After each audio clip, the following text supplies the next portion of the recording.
जय भीम जय मूल निवासी साथियों, आज हम हरियाणा के कैथल जिले में हैं, जहां शिक्षा को लेकर एक आंदोलन हो रहा है और सुभाष जांगड़ा जी हमारे साथ हैं। हमसे बातचीत करते हैं कि इस आंदोलन के बारे में जानने की कोशिश करें। क्या आंदोलन था सर? ये बताइए सर, आपका मीटिंग। ये आंदोलन सुरेश द्रविड़ के ऊपर पहले देशद्रोह का मुकदमा इस खट्टर सरकार ने करवाया, और इस खट्टर सरकार ने इसलिए करवाया ताकि शिक्षकों की आवाज़ को बंद कर सके।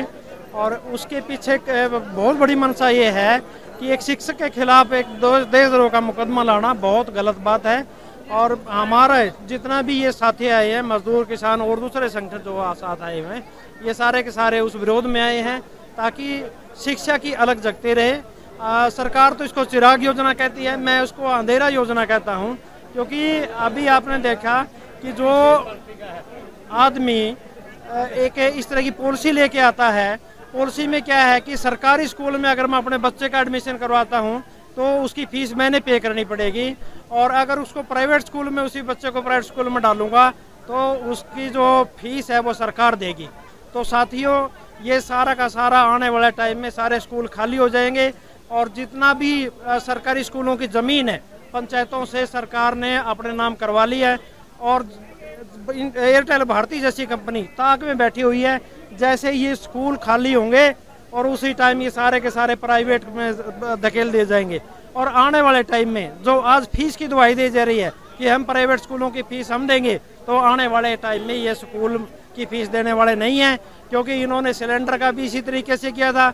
ऐसे ही मतलब आप ये देखो, अंबानी ने इस तरीके से किया, अदानी ने इस तरीके से किया, और बहुत सारे लोग मतलब इसी तरह के धोखे में लेकर के आम बोली वाली जनता को और ये स्कूल, सरकारी स्कूल और खासकर गरीब की शिक्षा वो खरीदना चाह रही है। और आने वाला टाइम में ये सारा का सारा एक बवंडर है।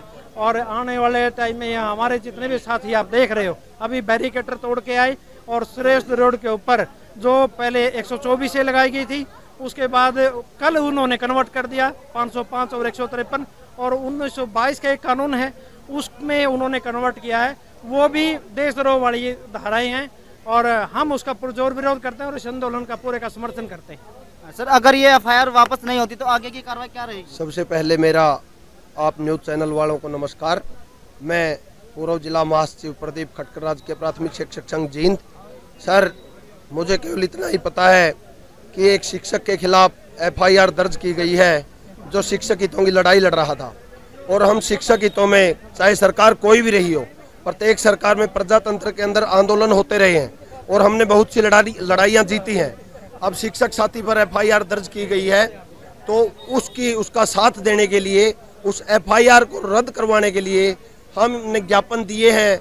और हम प्रशासन के मार्फत हरियाणा सरकार को मैसेज पहुंचाना चाहते हैं कि शिक्षक पढ़ाने के लिए होते हैं, शिक्षकों पर एफआईआर दर्ज नहीं की जाती। भाई सुरेश द्रविड़ के खिलाफ जो एफआईआर है उसको जल्द से जल्द रद्द किया जाए और शिक्षकों को अपना काम करने दिया जाए, ताकि शिक्षक स्कूलों में जा सकें और पढ़ा सकें। प्रजातंत्र में हक होता है जिसकी आवाज़ दबाई जाती है। जब जब युवा वर्ग की आवाज़ दबाई गई है, युवा दोगुनी स्फूर्ति और ताजगी के साथ उभर कर सामने आया है, तो एक ही बात कहना चाहता हूँ, भाईचारा जिंदाबाद, शिक्षक एकता जिंदाबाद। Thank you. सर, बताइए इस आंदोलन के बारे में जो हुआ और सुरेश द्रविड़ जी की एफआईआर को वापस लेने के बाद जो ज्ञापन हुआ, उस ज्ञापन में क्या था? जो पूरे देश में निजीकरण सरकार कर रही है और उस निजीकरण के, इस देश की शिक्षा को बेचने के षड्यंत्र का जो विरोध कर रहे हैं, उस विरोध करने वाले लोगों को राजद्रोह का केस लगा के, देशद्रोह का केस लगा के जो ये सरकार कहना चाहती है, जनता पूछना चाहती है आज इस प्रदर्शन के माध्यम से कि आखिर कौन सा आपका घोषणा पत्र था जिसमें आपने लिखा था कि हम देश को बेचेंगे, हम स्कूल को बेचेंगे, हम इस देश के संस्थानों को बेचेंगे, सड़कों को बेचेंगे। आज सवाल जनता ये पूछ रही है, आज देश का विद्यार्थी ये पूछ रहा है, सरकारी स्कूल को बेचना, सरकारी संस्थान को बेचना देशद्रोह है या फिर देश के संस्थानों को बचाना देशद्रोह है?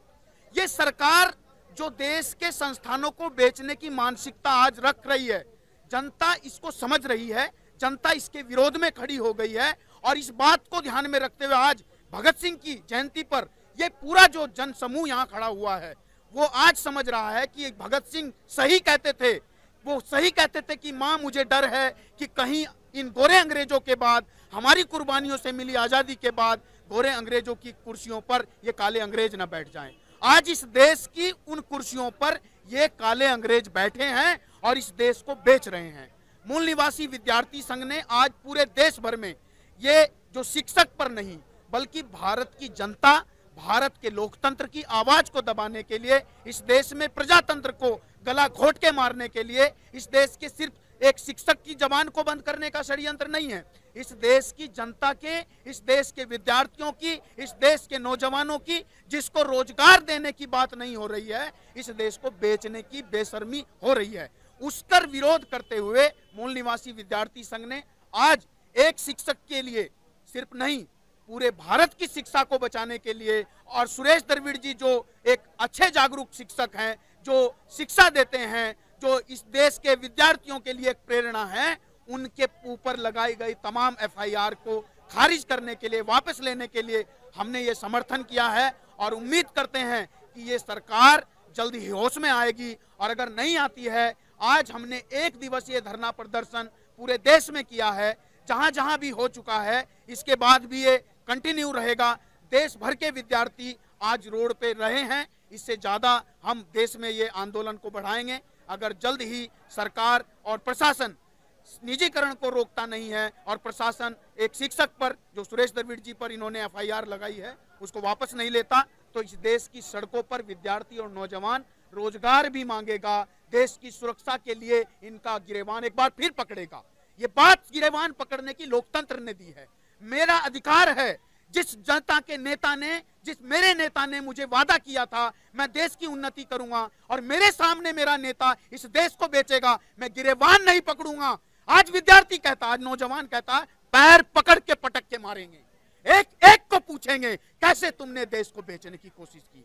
आज चिराग योजना के नाम पर, आज निजीकरण के नाम पर, आज देश को बेचने के नाम पर जो भी षड्यंत्र हो रहे हैं, ये देश के लोगों को रोजगार खत्म करने के षड्यंत्र है और चंद पूंजीपतियों के हाथ में इस देश को बेचने के षड्यंत्र है। हम इसका पुरजोर विरोध करते हैं और इस देश के तमाम विद्यार्थियों से और नौजवानों से ये अपील करते हैं कि आज वो आपकी बोलने पर पाबंदी लगाएंगे, आज वो बंदिशें लगाएंगे, आज वो राजद्रोह के ताले आपके मुंह पे लगाने की कोशिश करेंगे। और अंत में कहता हूं कि बोलने को है जबान, तू बोलता नहीं। देश के नौजवानों को बोलना होगा, विद्यार्थियों को बोलना होगा कि बोलने को है जबान, तू बोलता नहीं, और लेने को जुल्मी का नाम लब खोलता नहीं। तेरा आज का न बोलना उस वक्त याद आएगा, तू बोलना तो चाहेगा लेकिन बोल नहीं पाएगा। इसी के माध्यम से मैं आपको संदेश देना चाहता हूं कि उठो और इंकलाब करो अपने देश की सच्ची आज़ादी के लिए और सच्ची उन्नति के लिए, इस देश में चैन और अमन के लिए, इस देश में सच्ची बेटी बचाओ और बेटी पढ़ाओ के मुहिम के लिए। धन्यवाद आप सबका। सर, मेरा नाम भीम किशोर है, मैं दिल्ली से आया हूं और मैं ये कहना चाहता हूं कि ये जो शिक्षा नीति की बात हम कर रहे हैं, यहाँ पर आए हुए सभी पार्टी के लोगों ने बोला कि हमारी जो पार्टी है वो शिक्षा नीति का विरोध करती है और हम प्राइवेटाइजेशन का विरोध करते हैं। लेकिन मैं बता देना चाहता हूं कि दिल्ली के अंदर आम आदमी पार्टी जिस तरीके से प्रचार प्रसार कर रही है कि वहाँ की शिक्षा नीति बहुत अच्छी है, उतना ही दुष्प्रभाव हम लोगों को पता है वहाँ पर उसकी शिक्षा नीति खोखली दिखा रही है, जो जिसका ढिंडोरा वो वर्ल्ड में, पूरे संसार में पीट रही है कि दिल्ली की शिक्षा नीति भारत की जो शिक्षा नीति है उसमें बेहतर है और पूरे विश्व के अंदर शिक्षा नीति का उसका एग्जाम्पल दिया जा रहा है। लेकिन साथियों, सच्चाई यही है कि दिल्ली की शिक्षा नीति भी हरियाणा की शिक्षा नीति की तरह ही खोखली है। और मैं बता देना चाहता हूं कि कांग्रेस के कुछ लोगों ने बोला कि हम बीजेपी सरकार के खिलाफ हैं। साथियों, सरकार चाहे कोई भी हो, बीजेपी हो, कांग्रेस हो, चाहे आम आदमी पार्टी हो, लेकिन इन तीनों ही सरकारों ने जो शिक्षा के लिए जो किया है वो बहुत ही दयनीय है। हमारे यहाँ पर कांग्रेस ने काफ़ी सालों तक राज किया, हमारे दिल्ली के अंदर सरकार बनाई, लेकिन हम देख सकते हैं कि फिर भी हम वहाँ जिस समय पर कांग्रेस की सरकार थी वहाँ पर पढ़ते थे, हमारे स्कूलों के अंदर कोई भी जो चीज़ें बेसिक नीड्स हमारे लिए होनी चाहिए तो वो नहीं थी। हमारे क्लास के अंदर टीचर भी नहीं हुआ करते थे, लाइटें नहीं हुआ करती थी और हमारे लोगों को पीने का पानी भी नहीं मिलता था स्कूल के अंदर। और आज ये लोग बोल रहे हैं कि हरियाणा सरकार के अंदर आकर के कि जो बीजेपी सरकार है वही सिर्फ शिक्षा नीति खराब करी है। साथियों, ये तीनों की तीनों पार्टियाँ एक हैं, बीजेपी, कांग्रेस और आम आदमी पार्टी। लोगों को इनसे बचना होगा, और देखना होगा कि क्या कौन सी पार्टी क्या कर रही है। मैं इतना ही कहना चाहता हूँ। सभी को धन्यवाद। जय भीम। जय